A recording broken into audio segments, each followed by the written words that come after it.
намайг Ишторж гэдэг би олон улсын Монгол судлалын холбооны гүйцэтгэх захирлын алба хашдаг улсын шинжлэх ухааны гавьяа зүтгэлтэн.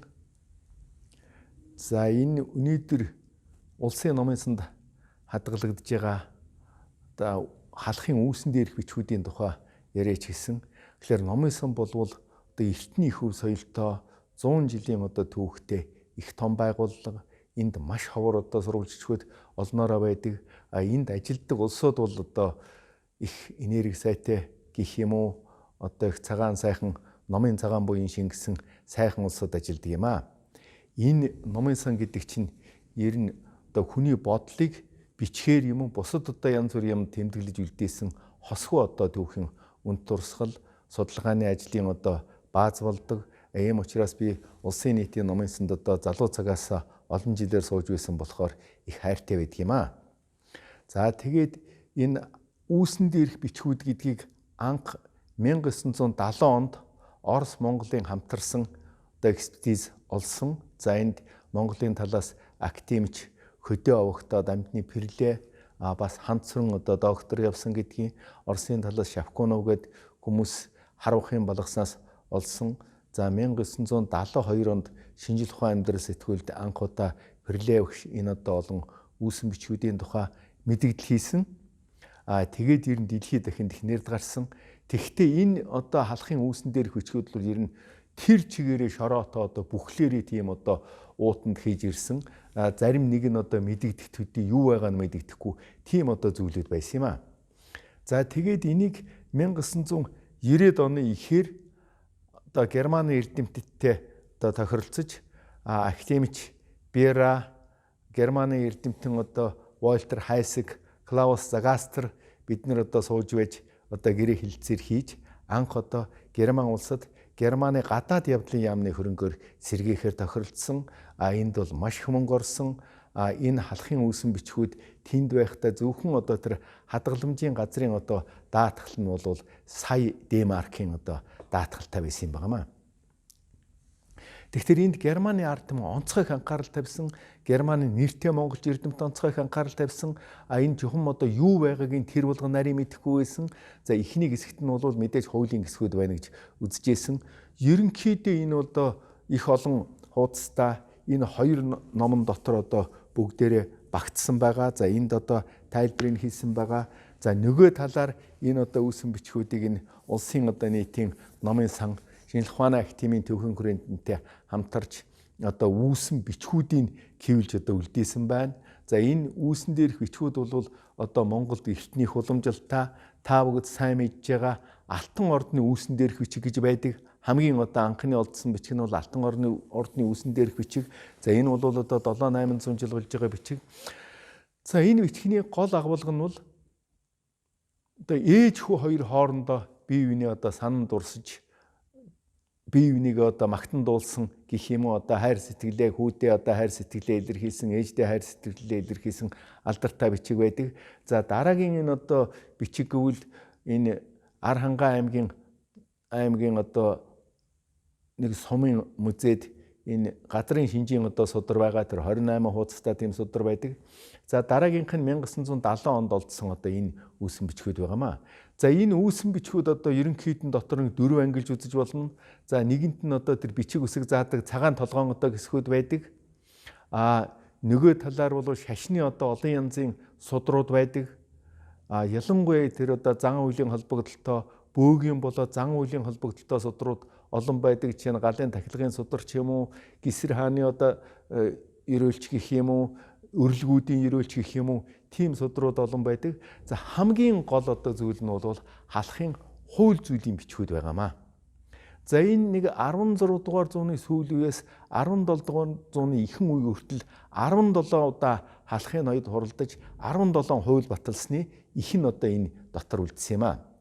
За бидний санаа завдаг байсан халахын их цааз их бичгээрээ байхгүй олдохгүй алга болжээ гэдэг. За энэ дотор халахын их цааз 1620 оны үед баталсан, өөрөөр хэлбэл цаазалсан тэр их цааз энэ дотор байдаг. За энэ 17 хуудийг бүхэлд нь багтаасан гэх юм уу одоо давчилж оруулсан халахын их цааз бол одоо энэ дотор байгаа учраас энэ одоо ихийнхэн сонирхолтой гэж хэлж болно. За энэ цаазын одоо гол агуулга нь нүүдэлчдийн ахуй амьдралтай холбогдсон. Тухайлбал одоо газар хэлбэрлэх тухай хуульч гэдэг юм уу, малын хулгайтай холбогдох хууль гэдэг юм уу, эмэгтэйчүүдийн одоо тухай хүүхэн богтлох, одоо бэр уулах тухай хууль гэдэг юм уу, маш олон янзын одоо 20 сэдвийн одоо хуулиуд энэ халахын их цааз дотор багтсан байдаг. За энэ бол одоо халахын юм уу, ер нь одоо Монголын нийгэм улс төрийн одоо тэр үеийн амьдралыг судлахад маш чухал одоо материал болох юм аа. За монголчууд яагаад н хуулинд маш их анхаардаг байсан юм бэ гэхээр энэ 16 удаа 17 удаагийн хууль бол 16 дугаар зууны сүүл үеэс 17 дугаар зууны ихэнх үе хүртэл өөрөөр хэлбэл 1620 он хүртэл 17 удаа хуралдсан энэ хуулиуд гол төлөв ер нь энэ одоо нийгмийг зохицуулах, зохион байгуулах тэр асуудалд одоо чиглэгдсэн байгаа нэг сони юм. Ерөөсөө энэ монголчууд хуулинд онцгой анхаарал тавьдаг байсан. Тухайлбал Чингис хаан 1206 онд одоо хаан ширээнд суухдаа анхныхаа одоо хуулийг танилцуулсан. За тэр хуулийн дотор маш сонин одоо баримтууд байдаг. Ялангуяа тэр хуулийн одоо нэг чухал зүйл нь бол шашны холбогдлолтой хууль байдаг. За энэ хуулинд ч гэсэн бас одоо энэ шашны зан үйл, шашны тухай одоо хуулийг оруулсан байгаа. За Чингис хааны тэр хуулийн дотор яагаад шашны холбогдлолтой хууль хамгийн чухал байсан юм гэхээр хүн бүхэн өөрийнхөө одоо дуртай шашныг шүтэж болно. Харин шашингүй хүн байж ерөөсөө болохгүй гэсэн. Тийм одоо хуулийн заалтууд байсан. За хүн бүхэн одоо өөрийнхөө дуртай шашныг шүтэж болно гэхлээр чинь дэлхийн ертөнцийг тэр чигээр нь одоо өөртөө татсан. Өөрийнхөө шашныг шүтэж, өөрийнхөө шашныг одоо хүндчихэд бусдын шашны одоо эсрэг шашны тэмцэл одоо өөрөөр хэлбэл шашин хоорондын мөргөлдийн маш хүчтэй болдог байлээ шүү дээ. Бүр одоо нарийн ярих юм бол лалын шашин, Христосын шашин хоёр хоорондоо маш олон одоо байлдсан 7-8 одоо байлдээ дүр тартагта тулдсан байх тэр үед Чингис хаан одоо хүн болгон дуртай шашнаа шүтэн. Энийг бол одоо би хүндэтгэх их хамаар хамгийн түрүүн Христосын шашныхан Чингис хаан дээр нийлсэн юм байна. Яагаад гэвэл тэр чинь Чингис хааны одоо тулын эхнэр тэгээд одоо зарим бэрүүд нь бол Ван хааны октод байсан. Ван хаан өөрөө Христосын шашинтай. Тэгэхээр тэр чинь одоо Христосын шашныхан ирээд нийлсэн. Тэгэхээр Христосын шашин, лалын шашин хоёр хоорондоо мөргөлдөөд бие биенээ дийлэхгүй одоо тартагтаа тулцсан байсан. Тийм үед Чингис хаан одоо энэ Христосын шашныг өөртөө татхлаар лалынхан шууд ирж нийлэхээс өөр аргагүй болсон юм байна. Тийм учраас энэ хүний тарих толгой, оюун санаа гэдэг чинь одоо маш чухал юм байдаг. За энэ хуулиудтай холбогдуулаад бас нэг одоо зүйлийг хэлэхэд эмэгтэйчүүдийн эрхийг бол онцгой анхаарсан. Энэ одоо халахын их цаазд ч одоо эмэгтэйчүүдийн эрхийг анхаарсан. Чингис хааны одоо цаазд ч гэсэн эмэгтэйчүүдийн эрхийг онцгой анхаарсан. Тэнд юу хүүхдэд нэг жишээ хэлэхэд Кирв одоо гэрийн эзэгтэй эмэгтэй хүн тулганыхаа урд талд одоо тусгай байран дээр байхад хин нэг хүн халдахыг оролдвол хутга шөвөг эрт мисээр алсан байвал хуйлгүй гэсэн одоо тийм хууль оруулсан байна. Тэгэхээр эмэгтэй хүний эрхийг нь онцгой анхаарна гэдэг бол одоо тэр эртээр үеэс Монголд уламжлагдж ирсэн.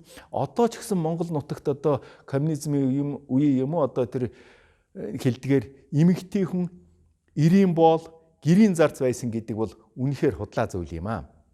За би одоо нэрт эрдэмтэн Цэрэнгийн насан балжиргаатай нэг хүрээнд суудаг байсан. Түүхэн хүрээлэнд олон жил хамт суусан, Бэрлээ өвшүүдээр хамт суусан. Насан балжиргаа хэлдэг байсан юм.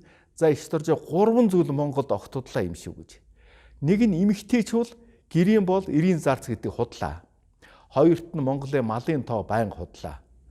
Гуравт нь Монголын эр хүн болгоныг одоо шарын шишинд автагдсан гэдэг бол худлаа. Би энд чамд одоо жишээ хэлж өгч чаднаа гэж хэлдэг байсан. За тэндээ малын одоо тооны тухай хэлэхдээ үгүй энэ малын чинийг 40-50% нь тоологдог болсон тоологдог юм байхгүй юу? Яагаад тэгдгийг бэхлээр эхлээд одоо энэ нэг нийгэм байхад чинь одоо ард хүн өөрөө одоо дарддаг юм аа нэг 10%. Дараад нь хэн дарддаг юм гэхлээр баригедийн дарган дарддаг юм аа. Дараад нь сумын дарган дарддаг юм аа. Дараад нь 10% нь аймгийн дарган дарддаг юм аа. За тэгээд үлдсэн тоон ирэхгүй бол ирэх жил хатуу төлөлгөө биелэгдэхгүй, норм биелэгдэхгүй, махны одоо норм биелэгдэхгүй учраас тэр хүн ажилгүй болох учраас ингээд Монголын мал ер нь үндсэндээ хагасан тоологддог юм шүү дээ. За Монголын эмэгтэйчүүдийг одоо гэрийн бол эрийн зарц гэдэг бол огт худлаа. Монголын эмэгтэйчүүд бүр эртээр үеэсээ эхэлж одоо эрх чөлөө ихтэй яг эр хүнтэйгээ адилхан морь ундаг, нумсам харавдаг, цэрэгт явдаг, энэ нөхрийнхөө одоо хүндэтгэлийг маш их хүлээдэг. Тийм одоо эмэгтэйч бол Монгол эмэгтэйчүүдийн чадвартай хүн дэлхийд дахинд байхгүй. Тэгж явдаг одоо эмэгтэй хүн байхгүй. Ийм учраас чи энийг одоо коммунизм үед хэлж болохгүй ч гэсэн нэг өдөр хэлэх хэрэгтэй шүү гэж надад инээдэг байсан юм аа. За нөгөө нэг нь одоо Монголын одоо эрчүүл бүгд толгой дараалан одоо шарын шишинд автагдсан, ямар ч одоо юм хийх чадваргүй болсон гэдэг бол бас худлаа. Надад нэг архивын баримт үзүүлсэн Насан Балжиргаа юу гэсэн бэхлээр за энд чинь одоо энэ богд Жавзандан бутгтын усан тэлмэн жороо хармаар алга болсон тухай баримт байгаа юм энд. Халах дөрвөн аймаг шавь тавд зарласан 3 давхар манаатай байж байгаад алга болсон гэдгийг. Өө тэрнийг халахын нэг сайр одоо энэ толгой тийнд байдаг сайр. Үгүй энэ одоо тангадаг явуулнаа вэ гэж хэлээд тулгай хийж аваад тэгээд ар хангаа аваачаа цаашаа тол босгосаа явуулсан байдаг юм аа. Үгүй тэгэхээр одоо тийм их одоо шүтлэгтэй юм болвол тэр халахын сайрчууд одоо яаж тэр Явцандаа модхтын усан тэлмэн жороо хармарыг авах вэ тэр чинь. Тэр бол зөвхөн зохиомл үг байхгүй юу гэдэг байсан юм. За тэгээд энэ хуультай одоо холбогдуулаад ярихад энэ хуулийн дотор ч гэсэн тиймэрхүү агуулгатай юм бол олон байгаамаа. Ялангуяа эмэгтэйчүүдийн одоо эрхийг хүүхэн богтлохыг одоо хүү гэрлэхийг тэрний одоо эмэгтэйчүүдийн эрхийг хамгаалсан тийм хууль зүйн бичгүүд энд бас сонирн байдаг. Ер нь монголчууд хизэнээс нааш одоо бие биенээ хүндэтгдэг, ив найртай байдаг, малын хулгай хийвэл одоо тэрнийг хатуу зээрлүүлдэг. Ялангуяа одоо орж ирж байгаа хулгайчийг бол алж болохгүй. Хулгай хийгээд гарч яваа хулгайчийг бол одоо хүнээсэн байхад хуульгүй гэсэн тийм одоо хууль цаалын зүйлүүд байгаа юм. За тэгээд миний одоо бодоход энэ зөвхөн одоо энэ халахын одоо энэ үүсэн дээрх бичгүүд төдийгүй бусад одоо сурвалжуудыг за энэ их олон одоо 100 хуудастай юм одоо сурвалжууд байгаа юм. Бусад сурвалжуудыг хадгалж хамгаалах, тэрнийг одоо олныг хүртэйлүүлэх, тэрнийг одоо бусдад үзүүлэх, харуулах тэр талаар бол одоо монголчууд ялангуяа олон 10 жилийн одоо 100 жилийн өвтө улсын нийтийн номын сан, улсын архив, түүхийн төв одоо архивууд бол маш их анхаарах хэрэгтэй байгаа юм. За манад харин одоо нэг үеийг бодоход энд их анхаардаг болж байна. Гэвч төгс соёлын дурсгалууд одоо гадагшаа гарах, өргөдөх, зарагдах явдал бол одоо хүртэл байсаар байна. Тийм учраас энийг одоо даслан зогсоох. За тэгээд энэ түүхийн одоо номон дотор байгаа энэ баримтуудыг одоо зөвөр үнэлэх, зөвөр ярих, зөв одоо ойлгуулах гэдэг бол маш чухал юм аа. За миний нэг одоо та нар шөөмжилж ийн гэж бодож магадгүй одоо яриа юу сонссноор бол одоо ямар ч тэр одоо түүхийнхаа талын имийг нарийн мэдэхгүй хүн ялангуяа одоо Монголын дарга нар тэгээд одоо албан тушаалтнууд бол түүхийн талаар бас одоо худлаа ярих юм уу янз бүрийн одоо буруу зөрүү мэдээлэл өгөх явдал бол олширч байгаад би бас яахан сэтгэл дундуур байдаг. За тухайлбал одоо энэ Чингис хааны одоо том хүү жүчийн тухай одоо би зурагтаар ярихыг нэг сонслоо. Одоо нэлээд том одоо дарга активын одоо дарга ярьж байхдаа үгүй тэр жүч чинь одоо Чингис хааны хүү биш, Чингис хаан их сайн хүн байсан юм байгаамаа.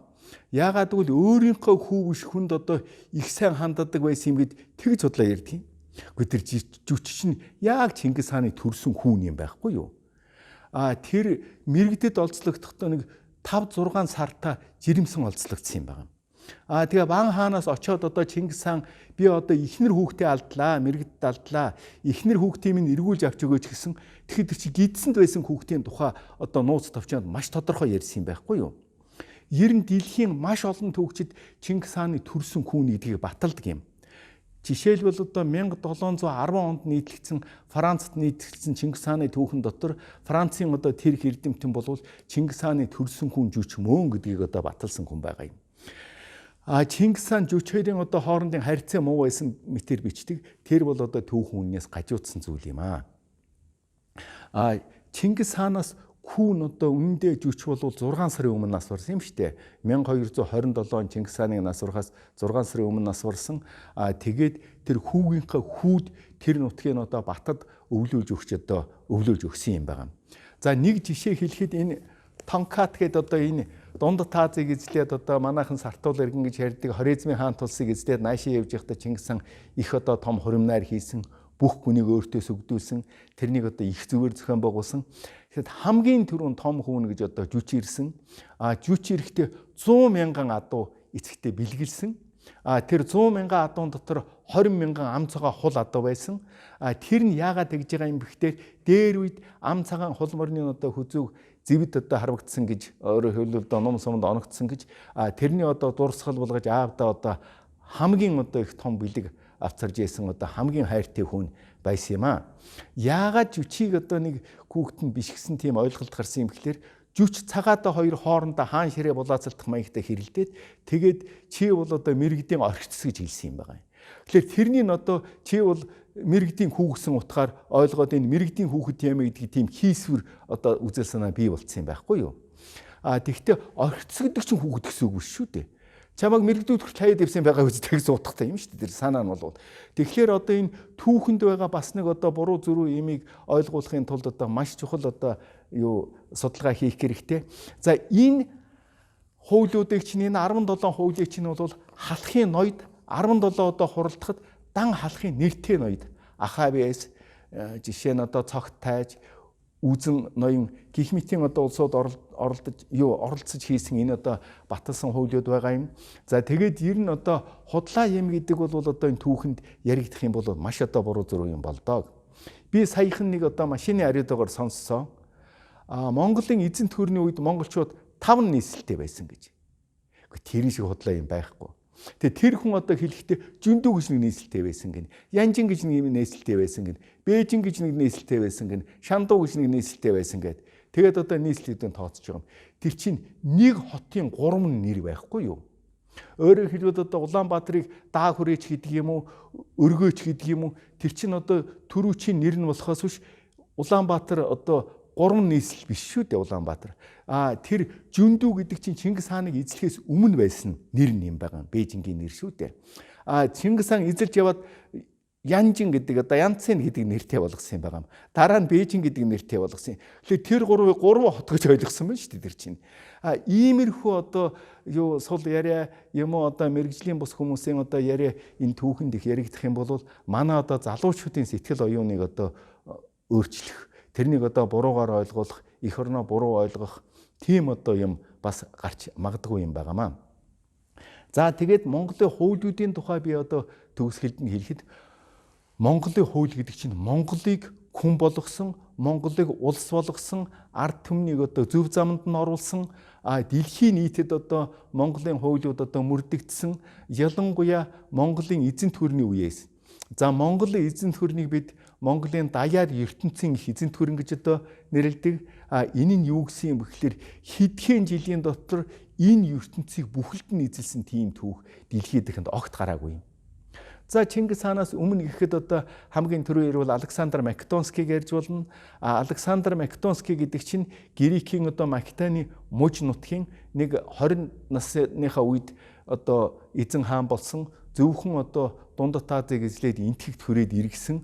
Тэр одоо их нэртэй одоо Александр бол нэг дөнгөж 30 хэдэн наснда Вавилон хотод одоо учир өвтөлгээр нас барсан. Нас барсны дараахан улс хөрн бүр сарницсан юм байна.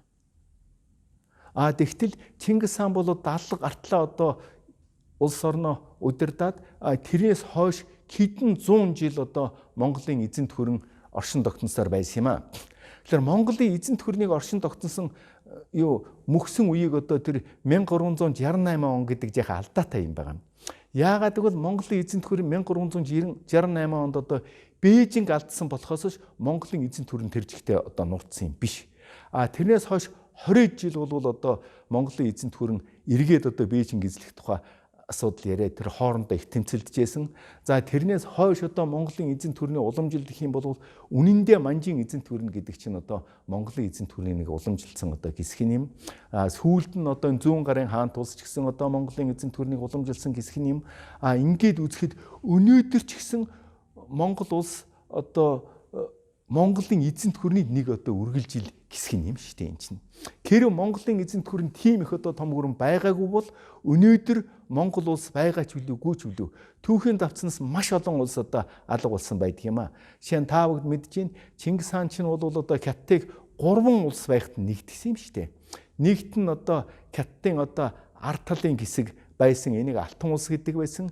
Хятадын урд талын хэсэг байсан, тэрнийг Сүн улс гэдэг байсан. Нөгөөх нь Тангадын Ся улс гэдэг байсан. Ийм 3 улсаас одоо 3 тасархай улс байхад нь Чингис хаан бүгдийг нэгтгэхэд тэгээд нэгдсэн нэг улс болоод Хятадын одоо нэгдсэн улс бий болцсон юм байхгүй юу? Тэр хамгийн сүүлчийн одоо тулаана Тангад улстай хийсэн.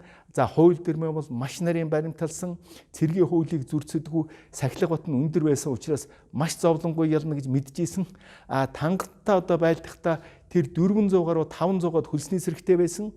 Чингис хаан бас одоо 100 хүрэхгүй мянган зэрэгтэй очсон. Тэгээд өөрөө бол шууд би ялна гэсэн. Тэр яагаад гэвэл тэр хөлсний зэргүүд нэг бут цохиулаад тэгэл одоо байхгүй болно. Миний зэрэг бут цохиулсан ч гэсэн заавал одоо тэр хуулиараа болвол одоо анх байсан газар эргэж ирэх ёстой. Эргээд байлдах чадвартай байх ёстой. Эргээд байлдах ив нэгдэлтэй байх ёстой. Тэр зэргүүд үнэхээр одоо тэгэл тараал явцсан. Тэр чинь Хятадын хөлсний зэрэг байсан. Одоо Манжийн хөлсний зэрэг байсан. Одоо юу гэвэл тэрний өмнө үеийн. Тэгээд Тангадын өөрийн хөлсний зэрэг байсан.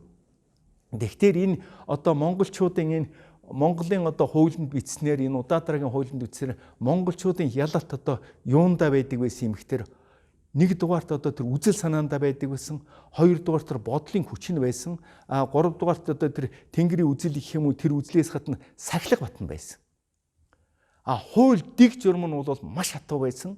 Тэгээд тэр талаараа одоо ялсан гэж хэлж болох юм. За гадаадынхны бичдэг одоо энэ ялалт нь юу гэдэг юм гэхээр монголчууд ч ном сумтан ард түмэн ном сумныхаа хүчээр ялсан гин. Монголчууд морьтон ард түмэн морины хүчээр ялсан гин. За энэ бол нөлөөлсөн үнэн. Тэгвэл Монголоос илүү морь дунд таазад байсан. Одоо ч одоо дунд таазын морьдыг авцарч учиргүй үнэтэй одоо энд уралдааж байна шүү дээ. Тэгэхээр ном сум одоо харавдаг түүх бол аль ч газар байсан. Нүүлчид бүгдд нь байсан. Одоо тэр сүүлд нь Батын одоо энэ дан хийхэд чинь Бат чинь их олон зэрэгтэй 4000 зэрэгтэй л одоо тулсан юм шүү дээ. Тэгээ тэр бол ухааны хүчээр ялсан гэж хэлж болох юм байна. Яагаад ухааны хүчээр ялсан бөгөөд тэр одоо Христосын шишний тэр их олон одоо 1000 цэрэг Батын 4000 цэрэгтэй тулалдаал ерөөсө ганцхан өдрийн дотор юу ч хөө буцахуулаад дахиж сэргээгүй юм шүү дээ. Тэрний түүхэн сони юм болсон юм байна. Батын цэрэг наанаас нь очихдаа бол тэр ном сумаар одоо харвалдсан. За ойролцоогоор нэг цаатлын одоо нэг тийм 500-аад метр харагдаг бол Батын цэрэг нэг 700-аад метр харагдаг гэж бодоо тэр хоёр чи хоорондоо сум хөрхтэйгүйтэй газар харгалцаад байсан. Тэгээд гинтхэн одоо айл талын сум дуусаад ирэхээ үедээ Батын цэрэг урагшаа болоод одоо 500 м газар очиод харвсан. Тэгсэн яасан гэсэн чинь Батын цэргийн одоо нуманд Германы сум таардаг байж. Тэрнийг бүр айлаар тааруулчихсан байна. Монголын нум богиндоод Монголын сум богиндоод Германы нумд огт таарахгүйсэн. Тэгтээ тэр чинь одоо тэр ухаанаар одоо тэрийн чи айл эрт зохион байгуулсан байна шүү дээ. Тэгээд өчөө одоо мөндөр шил харваж эхэлж байгаа. Тэгээ харваж ягаад гинтхэн буцаа зүхтаасан байгаа. Тэгээ буцаа зүхтахтар нь зайн монголчууд одоо ер нь суман дуусаад одоо хүчин дуусаад хүний нутаг дээр одоо тэгээд байлдах чадваргүй болоод одоо айгаа зүхтаалаа гэд нөгөө их том одоо мундаг морь зэрэг чинь хойноос нь хөөсөн. Тэгээ хойноос нь хөөжсэн чинь нэг тодорхой хэмжээнд хүрээд тэдний морь муудаад ирэх тийм газар алтан мөнгөийг зүгээр тэргээр нь хайчихсан байсан. Учиргүй эрдэн саясан байсан. Тэгээд Германы зэрэг бодохдоо за эднэр бол одоо бүр тартагтаа тулаад бүх юм хаяа зүхтаажээ. Дахиж эргэж ирэхээр болжээ. Нөгөөх том одоо тэр баг хүнээр уцлуулж морддог морьтой зэргүүд чинь морин дээрээсээ буугаад нөгөө юмнуудыг үзээд явж исэн. Тэгтэл гинтхэн гурван талаас нь гарч ирээ тэр номонд бол бухан сэжүүр гэж одоо тэр аргатай одоо михтэй байсан. Тэгэл тэр чинь одоо гурван талаас нь тэр моринээс бууцсан тэр чинь юу ч хүүхэд чиж байгаа юм шүү дээ. Яасан бэхлээр тэр зугтаасан морьтой зэрэг гэдэг чинь 4-5 морьтой явдаг байсан монгол хүн чинь. Тэр амар морио сольж яваад очсон. Нөгөө хоёр жигүүрт нь бол одоо тусгай цэрэг бэлтгэчихсэн байсан. Тэн дээр мэдээж одоо тэд нэр ирээд одоо энд энэ их алтан мөнгийг үзээд одоо амс хийнэ. За тэгээд хооронд нь бид нар морио сольж яваад ирнэ. Тэр хооронд нь хоёр талын жигүүрийнхэн одоо хоёр талаас нь тэг хайшаач гарах гарцгүй болгож одоо хядсан. За энэ бол түүхэн баримт юм, түүхэн үний юм. Тийм учраас ер нь монголчууд бол хизэнээс нь үнний төлөө тэмцдэг, шударга явдлын төлөө тэмцдэг. Дэлхийд дахин монголчууд одоо амар амгалан болгосон юм байхгүй юу? Хүн төрөлхтнийг амар амгалан болгосон юм. Тэр одоо түүх бол энд ч одоо байна. Энэ одоо бусад түүхүүд ч байна. Яагаад амар амгалан болгоцсон юм гэхээр ерөөсөө л дайн хийх хүн нэгч байхгүй, дайн хийх улс нэгч байхгүй болсон юм. Дайнгүй улчхтаар л амар амгалан болцсон шүү дээ. Тэрнийг Европынхан одоо Pax Mongolica гэд нэрлэдэг болсон юм.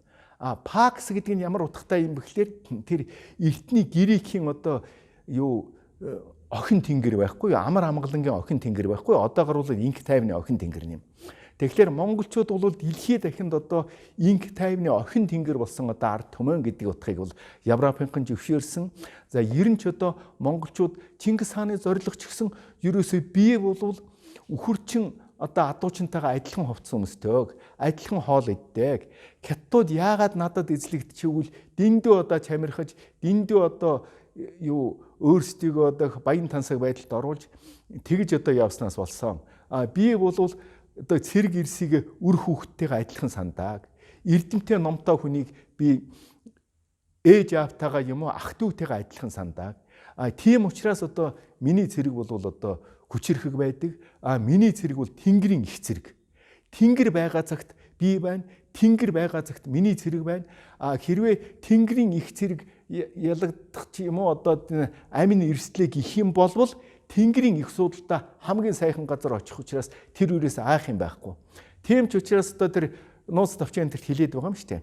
Хацарлуун жадалсан ч харж буцдаггүй, харах нүдээ завчдаггүй, харж буцдаггүй одоо тэр тийм одоо ер нь урагшаал зүтгэнөхөөс хойшоо зүтгэдэггүй тийм одоо их ялалт байгуулсан. Тэр нь бол нэгдүгээрт одоо тэр тэнгэрийн их цэрэг гэдгээрээ байна. Тэр тэнгэрийн үзэл санаандаа байна. Хэрвээ одоо эрсдэх юм бол тэнгэрийн их судалтай очино. Чингис хаан ч одоо тэр Чанчин бомб гэдэг хятадын нэг том эрдэмтний урьсан юм шүү дээ. Афганистанд байхдаа. Тэгээ тэр Афганистаны Киндү Кушийн одоо уул гэдэгт тэр их сайхан одоо нутагт урьсан. 3 жил явж одоо тэр хүн очсон. Тэр хүн хоёр хоорондоо ярьсан яриг нь одоо үзэх юм бол Чингис хаан бол үнэхээр инэрэнгүү, үнэхээр одоо эрдэмтдийг хүндэтгдэг. Ер нь монголчууд бол тийм одоо байгаль дэлхийдээ хайртай, байгаль дэлхийгээ хүндэтгдэг, уул усаа хүндэтгдэг. Тэр одоотой адилхан трактороор байтахаа одоо зүгээр нэг гадас шаасан газараа одоо заавал өтүүлдэг. Тэрний өвхлөөр одоо газар шархтж гин гэж ойлгодог. Алт мөнгөийг ухна гэж хизээч байхгүй. Яагаад гэвэл дээр үеэс нааш алтыг бол газрын гагнаас гэж ойлгодог байсан. Гагнаас энэ авчих юм бол хүнийг бол одоо аав ээжийнхээ судсыг ханчтайгаа адилхан гэж ойлгодог байлээ шүү дээ. Өнөөдөр бол энэ эрс өөрчлөлт гараад энэ алт мөнгө ухаад байгаа чинь бол дэлхийд дахныг одоо өөрийн хямралд оруулах, энэ одоо хүн төрөлхтнийг аюулд учруулах ийм л юм болоод байгаа юм л да. Тэгэхээр Монголын хуучин уламжлал одоо хүн төрөлхтөн одоо яриад байдаг болоо эко бүтээгдэхүүн гэдэг энэ чинь жинхэнэ Монголд л байна шүү дээ. Монгол дээр үес ийм байсан юм. За Америкийн нэг нэртэй эрдэмтэн энэ Монголын тухай хэлсэн юм аа. Тэр Чингис хааны тухай хэлсэн юм байна. Тэр хүн хэлэхдээ Монгол гэдэг чинь одоо тэр ирээрх шүү дээ. Николай ирээрх, Юрий ирээрх, Алексей ирээрх гэдэг одоо 3 ирээрх бас одоо тэр ирээрх ихнэр нь ирээрх байна. Тэр хүн хэлэхдээ яасан гэхээр Монгол гэдэг чинь амсаж үзээгүй аягтай одоо хоолтой адилах юм аа, аягтай зайтай адилах юм аа. Энэ нь битгий гар хүрээлээ дэлхийд дахин алсан энэ дэлхийд дахныг тэтэх амраах одоо сайхан болох нутаг Монгол нутаг юм байна шүү гэж хэлсэн. Тэр хүн Монголын тухай одоо 500 зураг зурсан, нийтдээ 7000 зураг зурсан. Тэгээд Монголд маш хайртай хүн байсан. Тэгэхээр эн чинь яагаад одоо Монголыг ингэж хүндэтгээд Монголыг хайртай байдаг юм гэхлээр тэр бас Чингисийн удмын хүн байсан. Яагаад гэвэл тэр нэг имийг их нь Элчин намаа гэдэг нэртэй байсан. Тэр нь одоо Элчин гэсэн утгатай үг шүү дээ. Нөгөө нэг имийг их нь Зайтуу Ява гэдэг утгатай байсан, нэртэй байсан. Тэр бол Заяат гэсэн утгатай байсан. Тэгэхээр дэлхийд дахинд одоо Монголын цус, монгол хүн одоо маш их байна. Энэ дэлхийд дахныг эзэлж ийсэн үеийн одоо үлдээсэн юм. За саяхан 16 мянган хүний одоо цус дэлхийд дахинд одоо тэр цусны шинжилгээгээр яг адилхан гарлаа.